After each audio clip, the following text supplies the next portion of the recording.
U.S. public transit is known for being infrequent and unreliable, and post-pandemic, the situation only seems to be getting worse. This is because transit systems across the country are facing a growing financial crunch.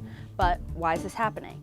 National lockdowns shut offices, universities, and schools, which just completely emptied out public transit networks. These services rely heavily on fares, so they were in desperate need of financial help. The federal government took a $70 billion bet that one day, trains and buses across the country would be packed with commuters. Nearly 5 years later, that time has come, but there's no time for celebration. The country's largest transit agencies are facing a multi-billion-dollar deficit. With national ridership failing to return to pre-pandemic levels, this is an existential problem for these services, which have already been suffering due to decades of underinvestment. We asked Bloomberg reporters across the country to take us through their daily commutes to show just how crucial the rail and bus service is to their city. I live in Oakland, California, and I take the train about 3 or 4 days a week into San Francisco.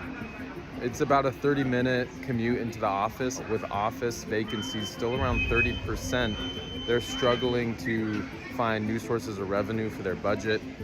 And they're also realizing that long-term, they're gonna need to tap more taxpayer funds, more help from the state to keep the system running. It can get really congested on those weekdays where there are some service disruptions. People are waiting for at least 3 or 4 packed trains to pass by. And that can add about 40 minutes to what should be a 20-30-minute commute. I live in Chicago, about 4 miles from the office, and my commute normally takes under 30 minutes by train.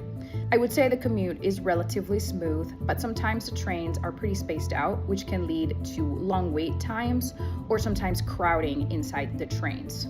If these transit authorities thought they might receive another lifeline, they're likely to be waiting a while. President Donald Trump and Elon Musk are committed to tightening spending across the federal government. More cuts could threaten a death spiral. Faced with inadequate funding, agencies are threatening to increase fares or cut services altogether. As a result, America's rail and bus systems are likely to fall behind.